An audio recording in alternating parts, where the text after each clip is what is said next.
What's this? It's divorce papers. Remember I said I had a surprise for you? Consider it a retirement gift from me. Oh, by the way, that money is a settlement. You can't be serious.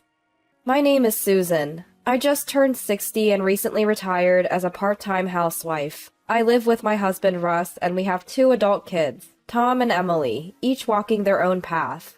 Tom is married and lives with his wife, Courtney. Emily is also married and has grandchildren, but she and her husband moved to a distant city due to his job transfer. We don't see Emily's family much anymore, but they seem to be doing well when we catch up over the phone. Maybe it's my age, but lately, I've been reminiscing a lot. Life was a whirlwind, to say the least. I met Russ through an arranged date. I wasn't unlucky in love or anything, but I had a fear of men. My first boyfriend, after starting my job, cheated on me. He was the boss at my company. I ended up having an affair with him, someone who was an admired figure to us new hires. Eventually, he betrayed me. And when I tried to talk about it, he threatened to ruin my life. That experience gave me a fear of men. That's when I met Russ. Russ's mother and my mom were childhood friends, and they were very close. I wasn't too keen on the idea, but Mom insisted, so I gave in.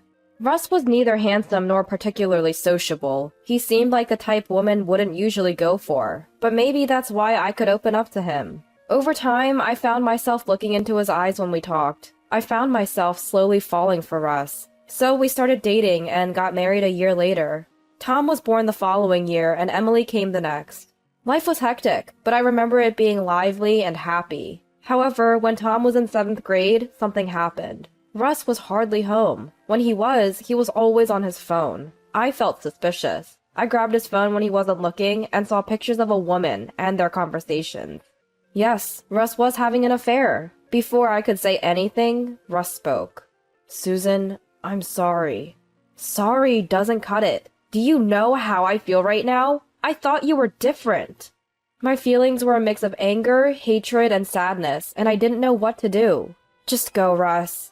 It's not what you think. I love you, Susan. How can you say that now? You betrayed me. I'm truly sorry. I'll cut ties with her and change my ways.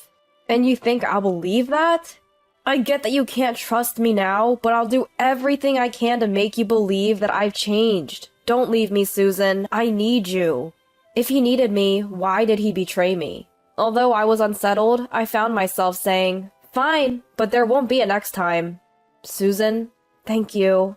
And just like that, I put a close to a big chapter in our family's life. Don't get me wrong, it's not like I've forgiven Russ or trust his words again, but if I divorced him now, it would mean taking the kids' dad away from them. The first thought that came to mind was how unfair it would be for them to grow up with a single mom. So for me, divorce wasn't an option. Truth be told, I still have feelings for Russ. Being cheated on sucks, but I find myself wanting to be with him.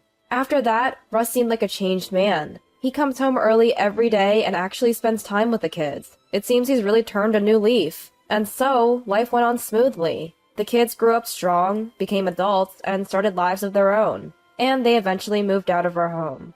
With the kids gone, it's just me and Russ. We've been so consumed with parenting that it feels strangely lonely now. But just the 2 of us makes it feel like the early days of marriage, a bit embarrassing even. So we've been enjoying quality time as a couple, thriving both at work and off hours. And next month, I'll be turning 60. Lost in thought, the phone rings. Hi. Hey Mom, you free next Sunday? I am. What's up? You sound serious. Well, you're hitting 60, right? I wanted to do something nice for you while I can. How about we celebrate your retirement with a nice dinner somewhere? What a wonderful son I have. I'm so touched I could cry. Thank you. I'll let Russ know. I'll tell Dad. You and Dad just come as you are. We live in the same house, you know. But okay, looking forward to it. And so I hung up. That night I talked to Russ about next Sunday. Russ, you heard about next Sunday? Yeah, our son's throwing us a retirement celebration. He's something, isn't he? Thanks to you, Susan. It's not just me. He's your son, too. Thank you. And get this. He's planning a surprise, too. Really? He didn't mention that. Can't wait. Yeah, me too. Finally, the awaited Sunday comes. Russ and I arrive at the agreed-upon restaurant. Tom and his wife, Courtney, had arrived before us. As we enter the restaurant and head towards the seat Tom mentioned over the phone, Over here! Tom waves enthusiastically. We exchange casual greetings with Courtney next to him. You guys are early? Yeah, had some preparations to make. We make small talk as the multi-course meal starts arriving. Let's dig in. Looks delicious. Tom dives into his meal with childlike enthusiasm. Shall we eat too, Russ? We all started eating. The food here was exceptionally delicious. Maybe it tasted even better because of the retirement party Tom had thrown for us. After we finished our meals, the atmosphere was calm again. I'm going to smoke a cigarette. With that, Russ stepped outside. Tom and his wife then approached us with envelopes in hand. Congratulations on your retirement. They handed over 2 envelopes. One had Emily's name on it, and the other had Tom's name. What's all this? One is from Emily and her husband, and the other is our gift to you, they explained. Russ had mentioned a surprise, but being there and actually receiving it moved me to tears. Thank you. Go ahead and see what's inside, Tom encouraged.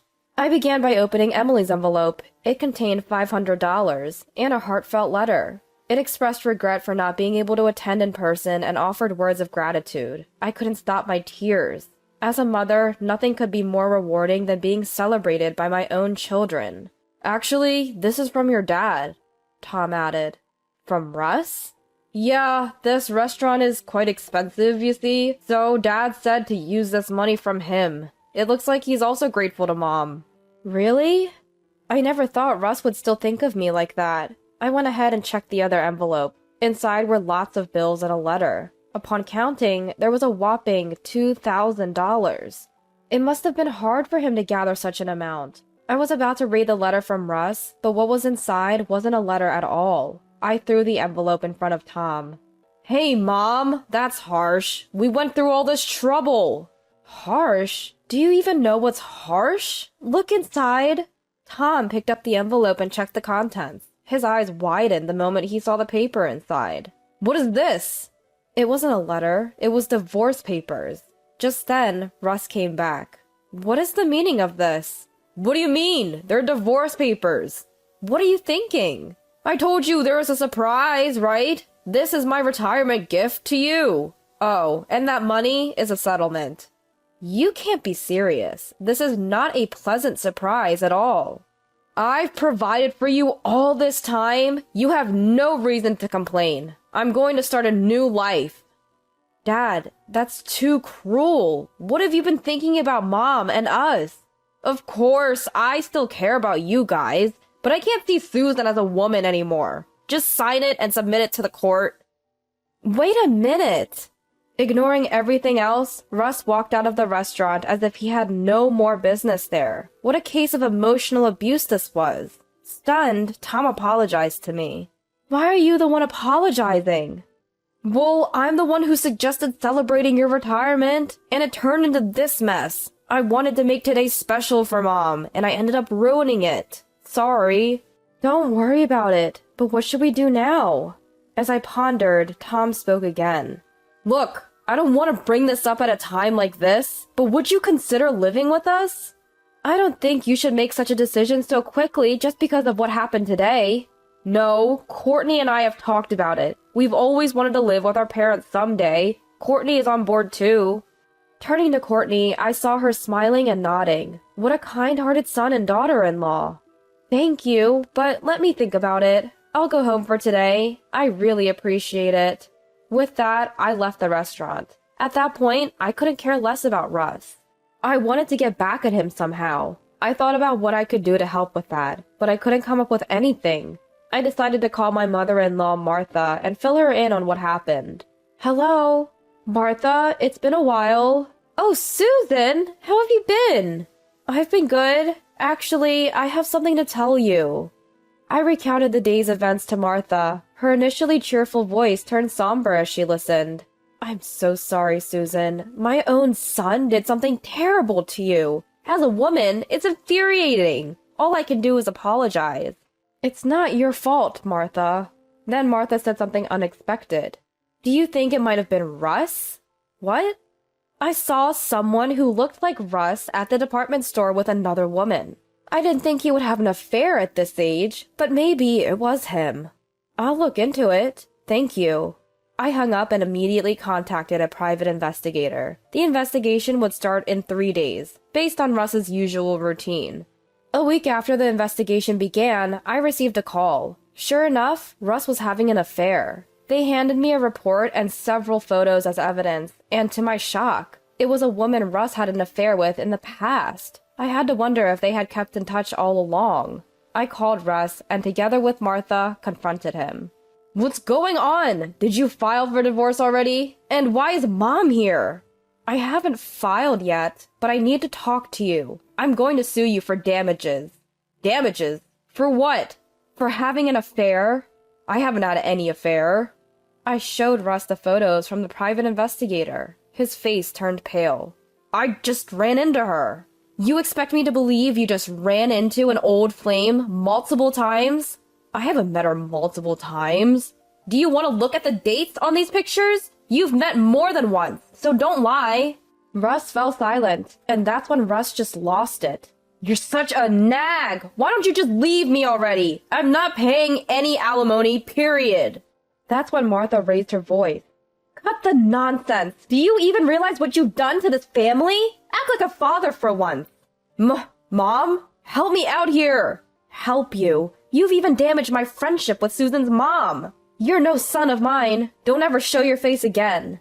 Hearing this, Russ slumped his shoulders and agreed to the alimony. So, Russ and I got divorced. Russ had actually broken it off with his mistress once, but apparently they bumped into each other and reignited their affair. Because it was the second time he cheated, I got a hefty alimony. As for Russ, he's drowning in debt, working all hours to pay it back. As for his relationship with the mistress, she wasn't keen on being with a debt-laden man, and took off. Russ lost his family, mistress, and money in the whole ordeal. My revenge was a roaring success, and I couldn't be more satisfied. As for me now, I'm living with my son and his wife. I'm feeling the joy every day as new grandchildren have been born. I'm looking forward to a peaceful life with Tom and his family.